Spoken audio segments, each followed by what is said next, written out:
हमारा चेला चंगीलाल, पत्नी का नाम मुन्नी बाई। मुन्नी बाई ने अपने पति चंगीलाल से कहा, प्रियतम, हाँ बोलो देवी जी, प्रियतम आप भगवान का भजन बिल्कुल भी नहीं करते, चलो बागेश्वर महाराज की कथा हो रही, कथा सुना। चंगीलाल बोला, हम नहीं जाएंगे, कौन जावे, 3 घंटा बर्बाद बेफिजूली में धक्का मुक्की खावे, उनकी कथाओं में भीड़ बहुत होती। पत्नी ने कहा, तो क्या हुआ, क्या बिगड़ जाएगा, सत्कर्म कर लो, पूजा पाठ कर लो, बुद्धि ठिकाने लग जाएगी। अच्छा आप कहते हो तो ठीक है, जाते हैं।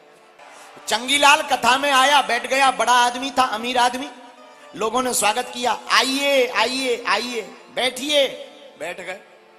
जिनने कभी कथा ना सुनी हो उनके ऊपर तो पाप छाया ही रहता है। पाप छाया हुआ था।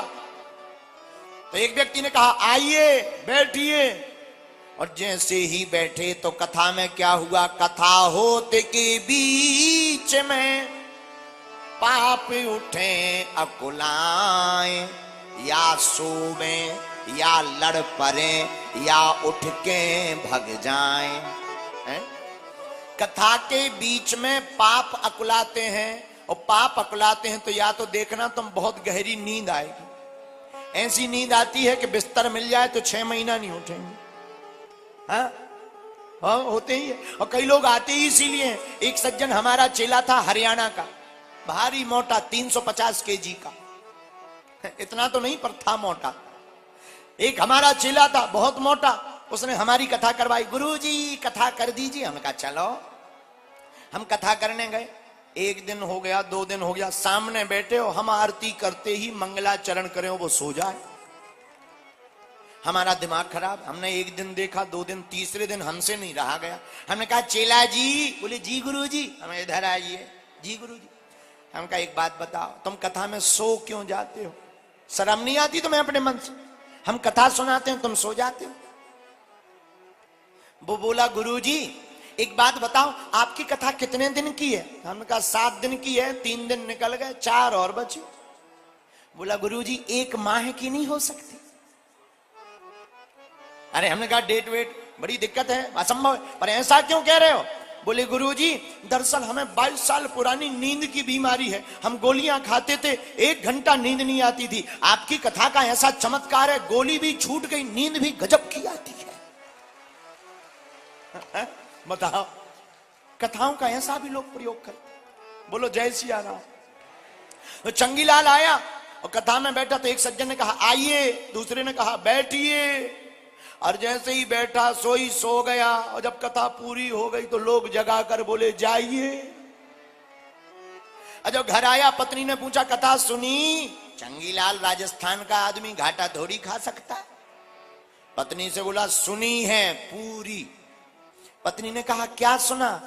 बोले 3 ही चीजें, आइए बैठिए जाइए। पत्नी ने कहा मर गए करम, पूरी कथा में आइए बैठिए जाइए सुन पाए, तुम्हारी ठटरी बर है।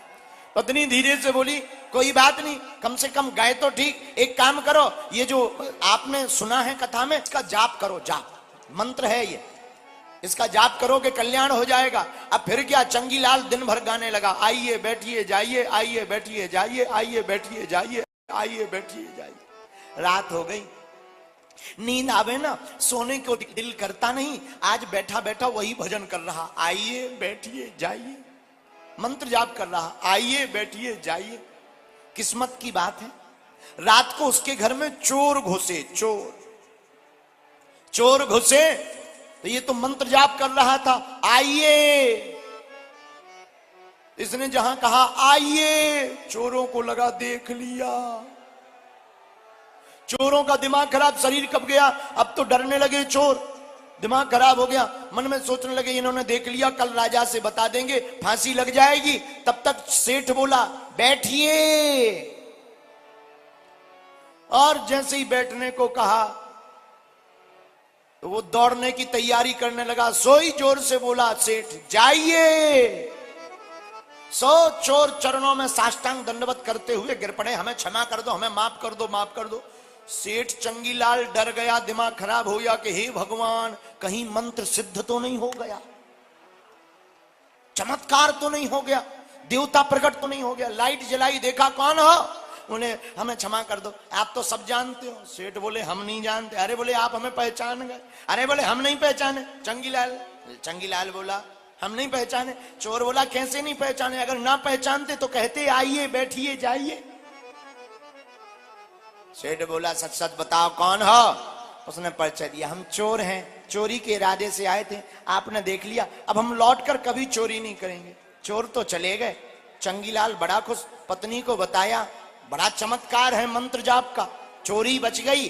पत्नी ने बड़ी प्यार से बड़ी ऊंची बात बोली, बोली पति देव स्वामी प्राण प्रिय, देखा तुमने, एक झूठी बात पकड़ लेने से कथा में जो सार की नहीं है उसको भी तुमने पकड़ लिया, फिर तो उसको पकड़ने से सांसारिक चोर भाग गया।